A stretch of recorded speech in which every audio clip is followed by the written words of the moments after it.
ஓம் ஸ்ரீ குருப்யோ நமः. ஹரிஹி ஓம். சௌந்தரலஹரி ஸ்லோகம் 77.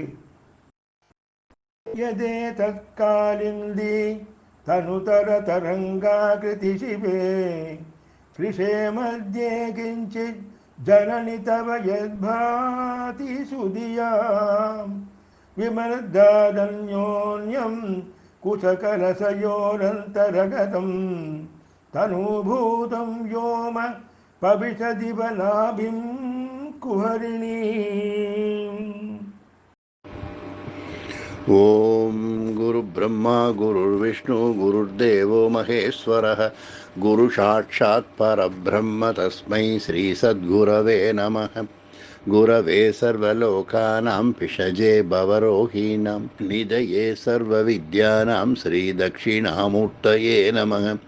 சதாசிவசமாரம்பாம் சங்கராச்சாரிய மத்தியமாம் அஸ்மதாச்சாரியபர்யந்தம் வந்தே குரு பரம்பராம். சத்குருபாதாரவிந்தேபியோ நமோ நமः. இன்னைக்கு சௌந்தரிய லஹரியிலே 77வது ஸ்லோகத்தினுடைய அர்த்தத்தை பார்க்க போகிறோம்.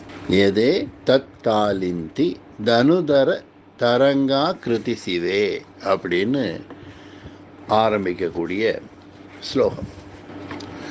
அதாவது அம்பிகையின்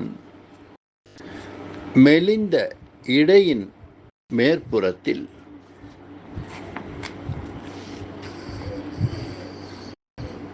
கருமையான நிறம் கொண்ட யமுனை நதியின் நீரின் நிறத்தை போன்ற அந்த அலைகளை போன்று விளங்கும் ரோம வரிசை ஞானிகளின் அகக்கண்ணுக்கு மட்டுமே காணக்கூடியதாகும். மேற்கொண்டு அதை வர்ணிக்கும் பொழுது இது சாமுத்திரியா லட்சணத்தின்படி அமைந்திருக்கக்கூடிய ஒரு அமைப்பு. நெருங்கிய இரு மார்பகங்களுக்கு இடையே உள்ள அந்த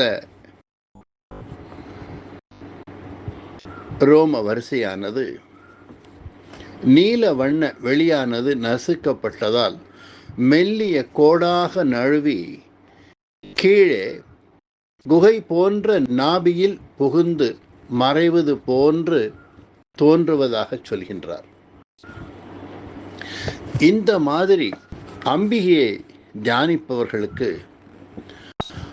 ஐம்புலன்களுக்கும் அப்பாற்பட்டவைகளையும் அறியக்கூடிய தன்மை பெறுவார்கள். அதாவது சர்வஜர்களாக ஆகக்கூடிய தன்மையை பெறுவார்கள் என்று அந்த ஸ்லோகத்தினுடைய யந்திரம் அதை வைத்து ஒரு நாள் ஒன்றுக்கு 1000 முறை இந்த ஜபத்தை ஜபித்து வரும் பொழுது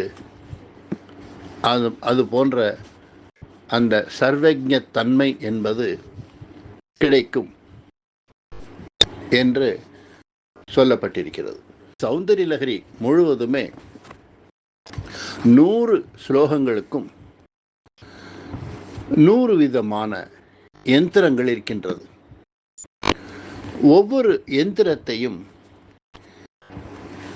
வரைந்து அல்லது அதை கோலமாக போட்டு கூட அதற்குண்டான நைவேத்தியங்களை வைத்துக்கொண்டு நாளொன்றுக்கு இத்தனை முறை இத்தனை நாட்கள் ஜபம் செய்தால் இன்னென்ன பலன்களை அடையலாம் என்றெல்லாம் சௌந்தரிய லஹரியிலே சொல்லப்பட்டிருக்கிறது.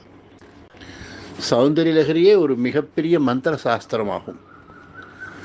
அந்த சௌந்தரிய லஹரி ஸ்லோகங்கள் ஒவ்வொன்றை வைத்தும் நாம் பலவிதமான காரியங்களை அதற்கு உண்டான யந்திரங்களை பூஜை செய்வதன் மூலமாகவும் அந்த ஸ்லோகங்களை அந்த குறிப்பிட்ட ஸ்லோகத்தை ஒரு நாளொன்றுக்கு இத்தனை தடவை என்ற முறையிலே நிதமும் பாராயணம் ஜபித்து வருவதன் மூலமாகவும் தங்களுக்கு தேவையான காரியங்களை சாதித்து கொள்ளலாம் என்றும் குறிப்பிடப்பட்டுள்ளது. இது உண்மையிலேயே ஒரு மிகச்சிறந்த வழியாகும். இதையே லலிதா சஹஸ்ரநாமத்தில் தனுமத்யா என்ற நாமம் நமக்கு விளக்குகின்றது. அதே போன்று அபிராமி பட்டரும் தன்னுடைய 75வது பாடலிலே தங்குவர் கற்பகத்தாரோவின் நீழலில் தாயரின்றி மயங்குவர் மண்ணில் வழுவா பிறவியும் மால்வரையும் பொங்குவர் ஆழியும் ஈரேழ் புவனமும் பூத்த உந்தி கொங்கிவர் பூங்குழலால் திருமேனி குறித்தவரே அப்படின்னு மிக அழகாக அந்த பாடலிலே அவர் சொல்கின்றார்.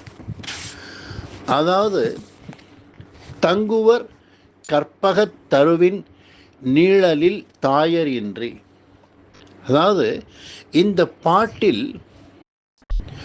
மறை நூல்களில் விதித்துள்ள வழிகளின்படி யார் ஒருவர் நடக்கின்றார்களோ அவர்களுக்கு இறையுலகம், அதாவது சிவலோகம் முதலான நிலைகளை அடைதலோடு அதனின்றும் நீங்கி, அது மட்டுமல்லாமல் அதைவிட சிலர் மேலான வீடு பெற்றை அடைதல் போல தேவியின் வழிபாட்டு நெறியில் திளைத்து நின்ற அடியவர் இந்திரன் முதலான நிலைகளை, இந்திரன் போன்ற பதவிகளை பெறுதல் மட்டுமல்லாமல் அந்நிலையில் இருந்தே அதைவிட மேலான வீடு பேரும் அடைவார்கள் என்று கூறுகின்றார்.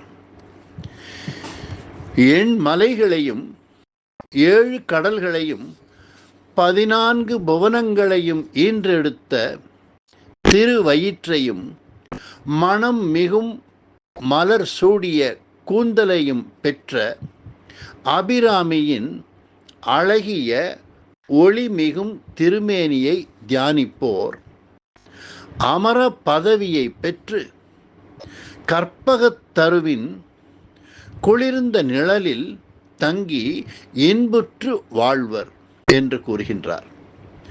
அதனால் நமக்கு என்ன பலன்? அது மட்டுமல்லாமல் மானிட பிறவியே அழிவதோடு தன்னை பெற்றெடுக்க தாயாரும் இல்லாது போவர் என்கிறார். அதாவது இந்திரன் முதலான தேவர்களான நிலையில் மயங்கி விடாமல் அங்கும் கடல் சூழ்ந்த உலகங்களை எல்லாம் பெற்றெடுத்த திருவயிற்றையுடைய அபிராமி அம்மையின் திருவுருவத்தை உள்ளத்தில் நினைத்து நினைத்து வழிபட துவங்குகின்றவர்கள் இந்நிலைக்கும் மேலான வீடு பேற்றை அடைவார்கள் என்பது கருத்து. மண்ணுலகில் இனி பிறக்கும் பிறவியை தமக்கு இல்லாமல் செய்துவிடக்கூடிய அல்லது பிறவியை விலக்கி அம்பிகையின் திருவடியிலேயே 2 கலந்து விடுவார்கள் என்று கூறுகின்றார். உவர் என்பது சுட்டுப்பெயர், முன் பாட்டில் குறித்தவர்களை சுட்டியது. அதாவது எக்காரணம் கொண்டும் இனி பிறவியே இல்லாமல் செய்துவிடக்கூடிய உன்னதமான நிலையை அடைவார்கள் என்றெல்லாம் அபிராமி பட்டர் சொன்ன அதே கருத்தை சௌந்தரியலகரியிலே இந்த 77வது ஸ்லோகமும் நமக்கு மிக அருமையாக விளக்குகின்றது. இன்னும் அடுத்து வரும் ஸ்லோகங்களில் மேலும் பார்க்கலாம். ஓம் பூர்ணமத பூர்ணமிதம் பூர்ணாத் பூர்ணமுதஸ்யதே பூர்ணஸ்ய பூர்ணமாதாய பூர்ணமேவாவசிஷ்யதே. ஓம் சாந்தி சாந்தி சாந்தி. ஹரி ஓம்.